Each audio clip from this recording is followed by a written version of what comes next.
palavra. Presidente, primeiramente o governo orienta sim a medida provisória, ela vem muito bem, muito boa hora, tanto assim que está sendo amplamente reconhecida, aprovada pela Casa. Mas esse é um dia em que nós temos algo muito importante a comemorar. Eu quero aqui parabenizar o presidente Bolsonaro, o ministro Paulo Guedes, sua equipe econômica, todas as pessoas envolvidas nesse decreto que foi assinado hoje e que prorroga por mais 2 meses o auxílio emergencial. Nós sabemos que temos aproximadamente 64 milhões de brasileiros antes invisíveis aos olhos dos governos anteriores. E hoje, com essa pandemia que vivemos, veio à tona a quantidade de brasileiros que sofrem e que estão precisando, nesse momento, que o Estado lhe estenda a mão, que o governo estenda a mão, para que essas pessoas possam ter tranquilidade, possam ficar em casa, possam receber esse auxílio. E são pelo menos R$600, sendo que, por exemplo, mulheres que estão à frente da família, elas recebem o dobro desse valor. Então, é um momento de parabenizarmos o governo que tem trabalhado duramente. Hoje eu participei de uma audiência pública com o ministro Paulo Guedes, aqui é uma audiência, uma comissão mista, que trata aí da pandemia, e o ministro Paulo Guedes, ele explicou que o Brasil, com mais de 1 trilhão já investidos nessa pandemia, ele é o país emergente que já investiu mais que o dobro que os demais países na mesma condição do Brasil. E também está com 10% acima de investimento de países ricos. Os Estados Unidos talvez sejam o único país que tenha investido mais do que o Brasil. Então, todo esse esforço, é claro que ele só é possível também graças à competência do ministro Paulo Guedes, à competência da equipe econômica. Eu até sugeri, porque nós como representantes do povo, nós somos testemunhas de muitos relatos, e nós sabemos que existem muitas dificuldades ainda para que, mesmo que o dinheiro seja disponibilizado, para que o dinheiro chegue até as mãos realmente daquelas pessoas que precisam, principalmente no caso das pequenas empresas, microempresas, aquelas pessoas que investem no país. E eu sugeri ao ministro Paulo Guedes uma descentralização desse pagamento por meio da concessão, da autorização pelo Banco Central de que startups, fintechs possam sim realizar esse pagamento, e o ministro aqueceu, disse que o Banco Central há de se debruçar sobre isso. Então isso essa medida certamente facilitará com que o dinheiro chegue às mãos das pessoas que realmente serão as tomadoras do dinheiro.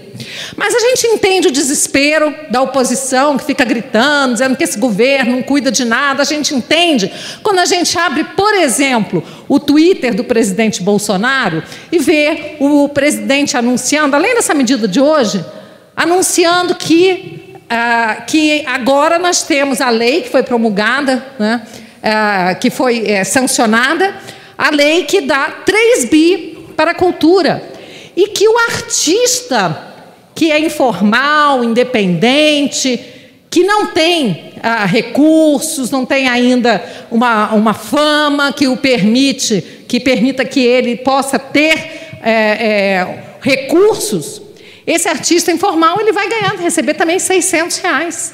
Então, o governo Bolsonaro, que era tão acusado pela oposição de não cuidar da cultura, está aí. Sancionou essa lei e agora a cultura e os artistas contam com essa grande monta, né, com esse grande volume, para que os artistas possam sobreviver também durante essa pandemia com dignidade. Nós vemos também um vídeo de um senhorzinho no Nordeste, no Ceará, celebrando a chegada da água depois de tantas décadas sofridas, tantas décadas de seca, tantas décadas assistindo governo que entra, governo que sai, fazendo demagogia, indo até o local, fazendo que estava inaugurando uma obra que nunca se concluía, nunca se realizava e a água nunca chegava.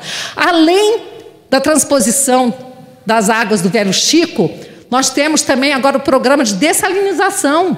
Então, água que é tirada do mar e que é levada para as casas das pessoas, água limpa, que permite não só que as pessoas possam beber água, tomar banho, mas também, em tempos de pandemia, lavar as mãos.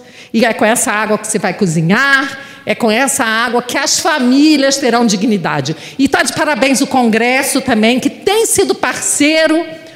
O Congresso tem sido parceiro em todas essas iniciativas e nós aprovamos este ano, agora no Senado, antes na Câmara, o novo marco aí do saneamento básico. E a gente só ouve a oposição berrar, chiar, reclamar, dizer que isso é um absurdo, que isso é querer ter lucro com a água. Não, isso é cuidado com a população. E é isso que o governo Bolsonaro tem feito desde o início, cuidar da população. Não há mais desvio de recursos, desvio só de água do Rio São Francisco. Desvio de recursos não existem mais. As nossas estatais que davam prejuízos homéricos estão dando lucro.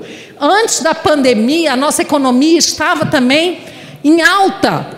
E como diz o ministro Paulo Guedes, há de se levantar novamente, já está dando sinais de recuperação mesmo durante essa pandemia. E é claro que só é possível quando temos um governo que é dirigido por pessoas sérias, honestas e competentes. E é por isso que eu quero aqui saudar o nosso presidente Bolsonaro. Eu nunca vi uma pessoa ser tão massacrada pela mídia, massacrada. A oposição, a gente já sabe que vai fazer isso mesmo, faz parte, é o papel da oposição, que tem que estribuchar, porque não deve ser fácil perder a cadeira no Planalto e ver um presidente honesto com uma equipe proba e eficiente tocando esse país da forma como o nosso presidente e sua equipe têm tocado. Então, eu até me solidarizo com a oposição, aguardem as próximas eleições para vocês perderem novamente, mas é isso, o papel de vocês é estribuchar, a gente até tem que aguentar. O que não dá para aguentar é uma mídia, grande parte da mídia,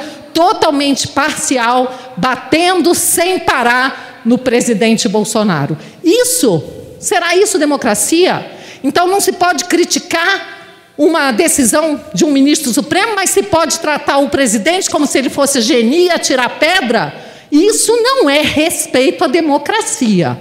Isso não é cumprir o papel da mídia. E para concluir, presidente, eu quero externar a minha preocupação com o PL 2630, que está no Senado. Não sei se essa altura sendo votado ou não, havia muitos esforços para que ele não fosse votado, para que fosse feita uma discussão bem mais ampla, porque nós corremos o risco, sim, de sermos calados. Temos a nossa liberdade de expressão ameaçada por esse projeto. É claro que ninguém pode ser a favor de se ter perfil falso, robô, mas a perícia da polícia acabou de dizer que não tem como detectar a existência de robôs na rede, acabou de levar essa conclusão ao ministro Alexandre de Moraes. Então, o que estamos realmente vendo aqui é uma tentativa de calar a voz daquelas pessoas que falam diferente do que a mídia mainstream quer tratar. Então, nós temos que cuidar para não sermos calados, temos que brigar muito com todos os instrumentos, ferramentas legais, jurídicos, que a nossa Constituição nos dá, que as leis nos dão, para que a gente não aceite nenhum tipo de censura. Nós não aceitamos a censura. O Supremo, em outros tempos, já balizando os princípios da liberdade de expressão e o princípio da intimidade e da honra, já entendeu que se alguém tiver a sua honra ferida, deverá buscar o ressarcimento disso na justiça, mas que a liberdade de expressão, ela tem que prevalecer quando cotejados esses dois princípios. Então, senhor presidente, eu espero que, caso essa lei venha a ser aprovada no Senado, coisa que a gente sinceramente, espera que não aconteça. E a população está clamando por isso, e também as plataformas estão ameaçando sair do Brasil diante do risco de terem que indenizar, de arcar com indenizações por pessoas que cometam alguma calúnia, difamação, e que nós já temos instrumentos para punirmos com a nossa legislação atual. Eu sinceramente espero que, se essa lei passar no Senado, que ao chegar à Câmara, a Câmara tenha essa consciência de que nós, como representantes do povo, temos que ouvir sim a população. E a população está clamando para que essa lei não seja aprovada. A população está clamando pela sua liberdade. E cabe a nós, representantes do povo, garantirmos essa liberdade do povo brasileiro. Muito obrigado, senhor presidente. Prorroga a sessão por 1 hora. Deputado Molon. Obrigado.